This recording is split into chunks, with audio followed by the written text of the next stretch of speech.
안녕하세요. 3인 3색 세 번째 작전 타임 최현덕의 트렌드 핵심 원픽 시간입니다. 최현덕 매니저님과 함께하겠습니다. 안녕하세요. 네, 안녕하십니까. 네, 매니저님 오늘 공통 질문부터 바로 드려보도록 할게요. 네. 저 PBR 랠리가 숨고르기에 들어간 것 같습니다. 저 네. PBR 벌스 성장주 선택은 어떻게 될까요? 답변 만나볼게요. 핑퐁이다라고 해주셨는데요. 핑퐁 하고 있는 건가요? 네, 일단 그 저 PBR 같은 경우는 좀 같이 주고 성장주는 말 그대로 이제 우리가 뭐 어떤 반도체라든가 바이오 좀 금리가 낮을 때 올라가는 건 성장주인데 계속해서 저 PBR 올라가면 성장주가 못 가고 있고요. 또 저 PBR 잘 가면 저 PBR 이제 잘 가면 성장주 못 가고 저 PBR 못 가면 성장주 올라가고. 그러니까 어제와 좀 반대죠. 어제 같은 경우는 저 PBR 올라가면서 코스피가 올라가고 코스닥이 못 갔다면 오늘은 반대로 가고 있습니다. 그래서 핑퐁 되는 건데 결국 이제 내일 엔비디아 실적이 내일 밤에 우리 시간으로 내일 밤에 발표가 되는데 지금 엔비디아가 이번 연도 들어서 한 50% 올라왔잖아요. 네. 그러면 이게 시가총액 1,000억짜리가 1,500억 올라온 게 아니고 몇백 조가 늘어난 거거든요. 그러니까는 사실 그 50% 올라온 실적을 맞추려면은 정말 괴물 같은 실적이 나와줘야 되는 건데 네. 시장 예상보다 더 좋은 실적이 나와줘야 되는 건데 그렇게 나올 가능성은 적겠죠. 그러다 보니까는 사실 아마 세론에 대한 좀 우려감이 있습니다. 네. 다만 엔비디아가 만약에 적당한 실적을 발표하면서 화려한 전망과 액면 분할을 만약에 발표해버리잖아요. 그럼 주가 또 급등 가능하죠. 그러니까 테슬라 같은 경우도 지금까지 많이 올라왔을 때 액면 분할을 통해서 계속해서 올라왔던 거거든요. 그러니까 아마 제 생각에는 엔비디아 같은 경우도 이 어떤 주가를 계속 올리고자 한다면은 네. 뭐 적당한 실적 나왔겠죠. 그래서 전망을 좀 좋게 하면서 액면 분할을 한다면 또 급등 가능한 거라서 만약 그게 나온다면은 저 PBR은 조정 받으면서 또 성장적으로 올라가겠지만은 만약에 엔비디아의 액면 분할 정도 되는 그런 이슈가 안 나온다면은 아마 이제 저 PBR가 다시 올라갈 수 있겠죠. 그래서 실적의 어떤 숫자를 보기보다는 엔비디아 실적의 숫자라기보다는 실적 발표 이후 컨콜 내용을 좀 보면서 저 PBR이 올라갈 건지 성장주 올라갈 건지 그런 전략을 짜시는 게 좋을 것 같습니다. 네, 그러면 이어서 질문을 드려보도록 하겠습니다. 이렇게 엔비디아가 실적 발표를 앞두고 올해만 50% 주가가 급등을 했는데요. 반면에 테슬라는 주가가 $200도 채 되지 않습니다. 네. 테슬라를 주춤할 기회일지 아니면 활활 날고 있는 엔비디아를 선택을 해야 될지 답변 만나볼게요. 네. 테슬라는 AI로 인정받아야 한다라고 해주셨는데요. 그러니까 테슬라는 전기차로 다 알고 있잖아요. 네. 그러니까 전기차가 이제 몸통이긴 합니다만은 테슬라가 이제 AI 자율주행 사실 전기차만 갖고는 지금의 테슬라 주가는 상당히 비싼 겁니다. 네. 앞으로 이제 사실 뭐 많은 완성차 기업들이 전기차를 만들고 있기 때문에 다만 자율주행 같은 경우도 테슬라의 자율주행 같은 경우는 이제 AI를 학습을 하는 거라고 그랬잖아요. 이 전 세계 테슬라 차량을 통해서 학습된 영상을 테슬라의 슈퍼컴퓨터의 도조에 다 입력이 돼서 학습을 통해서 자율주행하는 거고요. AI 또 로봇 지금 옵티머스 시리즈 계속 공개되고 있죠. 그런 쪽으로 인정받았을 때 결국은 AI로 올라갈 수 있는 건데 아직까지는 테슬라가 AI 쪽에서는 이렇다 할 어떤 뭐 성과라든가 로봇 같은 경우도 아직 뭐 다른 로봇 기업을 압도할 만한 그런 정도의 성과가 나와 있는 게 아니죠. 하다 보니까 못 가는 건데 AI나 로봇 쪽의 성과가 나왔을 때 결국 테슬라가 그쪽으로 평가받으면서 올라갈 텐데 네. 아직까지는 아니라는 이야기입니다.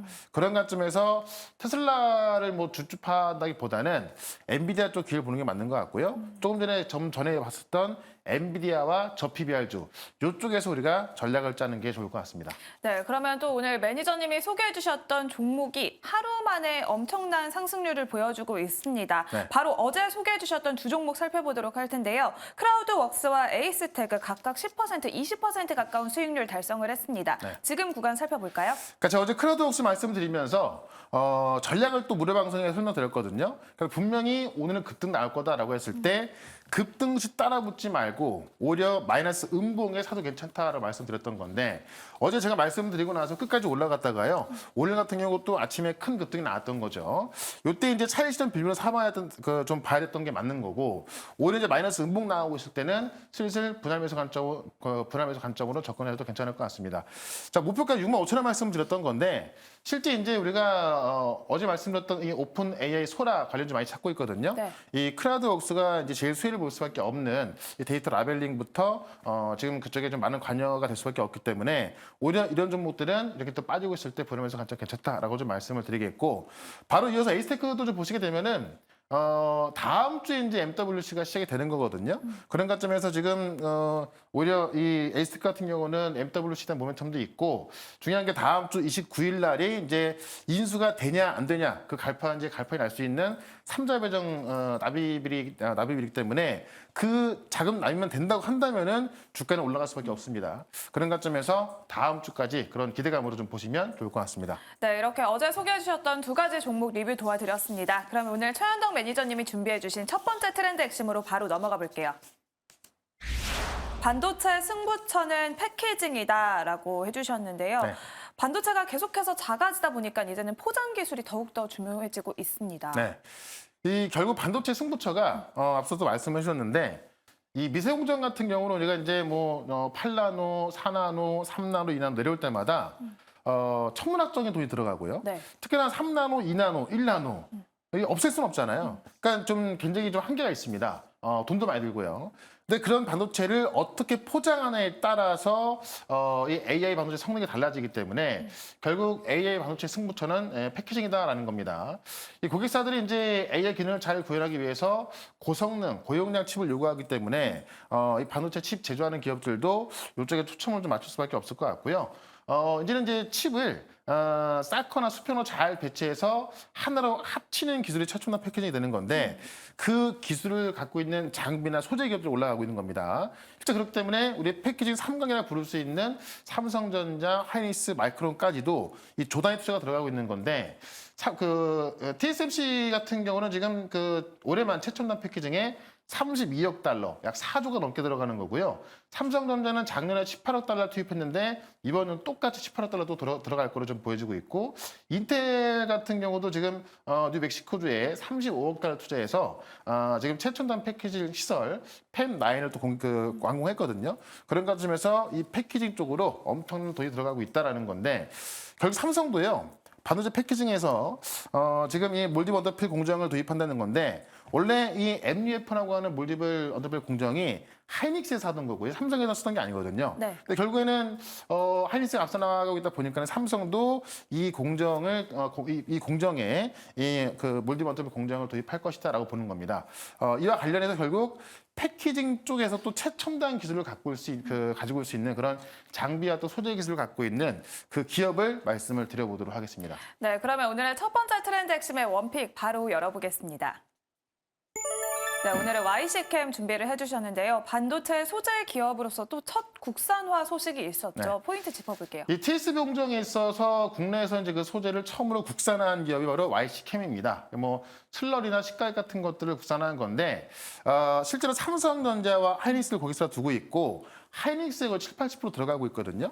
근데 이번에 지금 그 하이닉스가 이제 16단으로 HBM이 원래는 8단인데 16단으로 이제 쌓아올린 HBM 공개하면서 지금 두각이 되고 있는 건데 지금 하이닉스에서는 지금 그 TSB 슬러리 개발을 완료해서 양산 라인에서 평가를 통과했습니다. 그래서 하이닉스도 더 들어갈 거로 보여지고 있는 거고요.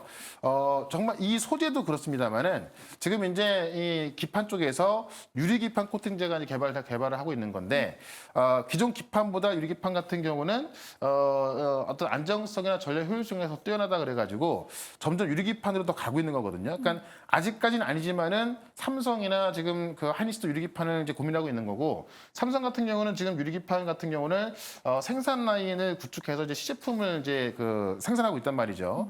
그런 관점에서 YC캠 같은 경우는 이 유리 기판 코팅제를 개발 완료해낸 상황에서 상용화만 기다리고 있는 거거든요. 그렇기 때문에 삼성전자랑 하이닉스가 상용화 되기 시작한다면은 올라갈 수밖에 없는 건데 지금 삼성전자가 이제 이 유리 기판 코팅제 시제품 생산 라인을 구축했기 때문에 그와 관련해서 역시나 삼성전자 유리기판 수혜주다라고 좀 말씀을 드리면서 차트 한번 보도록 하겠습니다. 네, 그러면 YC캠 현재 구간에서 가격 전략 어떻게 세울까요? 그러니까 아직까지 유리기판에서 올라간 게 없는데 이 최첨단 패키징 쪽에서 보게 되면은 유리기판이라든가 어떤 발열 기술, 그다음에 차세 차세대 디램 이런 쪽이 올라가고 있는 건데 아직까지 크게 올라간 흔적이 없습니다. 조만간 제가 볼 때는 요 전고점 라인을 돌파할 거로 좀 보여지기 때문에 일단 목표가는 16,000원까지 말씀을 드리겠고요. 손절가는 11,700원으로 대응을 해보도록 하겠습니다. 네, 오늘의 첫 번째 기업은 YC캠 소개해 주셨고요. 가격 전략까지 자세히 알아봤습니다. 그러면 오늘 매니저님이 준비해 주신 두 번째 트렌드 핵심으로 바로 넘어가 볼게요. 네. 미국의 K-웹툰이 상장합니다. 바로 네이버 웹툰인데요. 이르면 6월에 상장할 예정이라고 하죠. 이게 원래부터 이제 계속 나왔던 이야기인데 이제 6월 안에 상장할 수 있다라고 구체적으로 나온 건 처음이죠. 근데 이제 이게 어제 나왔던 이야기인데 오늘 관련해서 움직임이 좀 나아지고 있거든요. 근데 어제 같은 경우는 이 저PBR 쪽으로 수급을 많이 뺏겼다 보니까는 네. 아까 말씀드렸던 핑퐁. 그러니까 저PBR주가 올라가다 보니까 성장주가 못 갔던 건데 오늘 저PBR주 조정 받으니까는 이 내부 웹툰 관련주들 와이렉 같은 경우 상한가 들어가 있죠. 네. 이런 종목들이 올라가고 있다는 겁니다. 이 골드만삭스하고 이제 모건스탠리를 주관자로 선정이 돼서 6월달 안에는 그러니까 어떤 그 증시 상황에 따라 달라질 수 있겠습니다만은 지금의 상황에서는 6월 목표로 하고 있는 거고요. 상장됐을 때 기업 가치가 최대 5조 원까지 반영될 수 있다라고 좀 보고 있습니다. 그래서 기업 가치를 한 30억에서 40억 달러 정도로 보고 있는 거고요. 그도 그럴 것이 이제 이 일본 쪽만 본다 하더라도 지금 만화 강국하면 일본이거든요. 네. 그 일본을 점령한 게 K-웹툰입니다. 혹시 드래곤볼 보셨나요? 아니요. 안 봤습니까? 네, 안 봤습니다. 나이가 많이 어리시군요. 네. 드래곤볼 제 나이 때 보시면 한 40대 정도 뭐 전후로 보시면은 아마 안 보신 분들이 없을 거예요. 근데 이 드래곤볼 같은 경우도 그 일본에서 나왔던 거고 슬램덩크 같은 경우도 일본에 나왔던 건데 그 자리를 지금 K 웹툰이 채우고 있다는 겁니다. 그래서 K 웹툰을 IP로 한 뭐 나 혼자만 레벨업이라든가 내 남편과 결혼해줘 이태원 클라스 이런 것들도 이 IP를 활용해서 이제 창작물까지 나와주고 있기 때문에 이 K 웹툰이 지금 뭐 일본, 미국, 유럽까지 좀 잠식하고 있다는 얘기죠. 그런 관점에서 그 네이버 웹툰과도 관련이 있고 웹툰 시장에서 크게 성장할 수 있는 기업을 또 하나 말씀을 좀 드려보도록 하겠습니다. 네, 그러면 오늘의 두 번째 종목 바로 열어볼까요? 밀리의 서재 준비를 해주셨는데요. 네. 이북 시장에서 압도적인 위치를 차지를 하고 있습니다. 네. 어떤 포인트들이 있을까요? 이제 국내 최대 도서 플랫폼이라 좀 보시면 될 것 같은데 월정액으로 도서를 대여해서 보는 겁니다. 지금 이 밀리의 서재, 그러니까 독서 플랫폼 점유율이 62%이기 때문에 뭐 거의 뭐 독보적으로 1등하고 있다라고 보시면 될 것 같고요. 예스24가 지금 점유율이 10%밖에 안 돼요. 그러니까는 1등과 2등의 차이가 엄청나다라는 건데 이 AR을 접목해서 이 패러다임이 전환되고 있다라는 겁니다. 이 AR은 이제 도서 콘텐츠의 어떤 이미지나 영상, 이 배경 음악 등을 입혀서 AI 오브제북을 제공하고 있고 또 이제 책을 다 읽으려면 사실 좀 귀찮잖아요. 그래서 네. 그 책을 요약하고 해설해주는 그런 이제 도슨 특북까지 이제 제공하고 있어서 이쪽에서 매출 많이 나오는데 중요한 게 뭐냐면 저도 이제 핸드폰 바꿀 때마다 지금 이게 오는데 네. 통신사에서 묶음 판매로 실제로 증가하고 있습니다. 어. 그러니까 사실 저는 밀리의 서재가 이용권이 있어요. 통신사에서 받은 네. 게. 사실 저 뭐 시간이 많이 없어서 보진 못했는데 어쨌든 저 같은 사람도 계속해서 통신사를 통해서 밀리의 서재로 이제 어떤 이용료가 지급이 되고 있는 거죠. 그런 관점에서 지금 통신사 문구 판매로 실제 증가가 되고 있는 거고 지금 그 삼성의 현대까지도 이제 어떤 대기업을 통해서 지금 판매가 들어가려고 하고 있기 때문에 실적도 꽤 잘 나오고 있다는 거죠. 그런 관점에서 밀리의 서재 말씀드리면서 차트 한번 보도록 하겠습니다. 네, 이렇게 최현정 매니저님도 밀리의 서재 실적에 또 증여를 해주고 계시는데 네. 그러면 가격 전략 어떻게 세워볼까요? 자, 지금 이제 이 대부분의 콘텐츠 기업들이요, 지난 이제 초에 한번 큰 반등 나왔다가 조정 이후 다시 올라가고 있어서 아마 이번에 네이버 웹툰의 어떤 미국 상장을 계기로 다시 한번 정고점 돌파 시도가 나올 것으로 좀 보여집니다. 그런 관점에서 일단 목표가는 35,000원까지 말씀을 드리고 손절가는 23,500원으로 대응을 해보도록 하겠습니다. 네, 오늘의 두 번째 트렌드 핵심의 원픽으로는 밀리의 서재 소개해 주셨고요. 목표 주가는 35,000원, 손절 라인은 23,500원 제시해 주셨습니다. 오늘 또 자세한 이야기 나눌 수 있는 공간이 마련되어 있습니다. 네. 오늘은 어떤 내용 준비하셨을까요? 자, 어제 그 무료 방송에서 말씀드렸던 NHN 같은 경우도 그렇고요. 오늘 미스터블루 같은 경우도 큰 급등이 나와서 오늘 또 저희는 수익 실현하면서 지금 후기를 계속 쓰고 있는데 전략만 잘 짜시면은 수익이 계속 날 수가 있습니다. 결국 내일 밤에 엔비디아 실적 발표가 있습니다만은 어떤 전략을 짰을 때 계속해서 또 릴레이 스윙이 나올 수 있는지 그 전략 말씀드릴 거니까 4시 시작하는 무료 방송 유튜브에서 최현덕 검색하시고요. 4시부터 실시간 방송 들어오시면 되겠습니다. 네, 지금까지 3인 3색 작전 타임 최현덕의 트렌드 핵심 원픽 시간이었습니다. 고생하셨습니다. 네, 고맙습니다.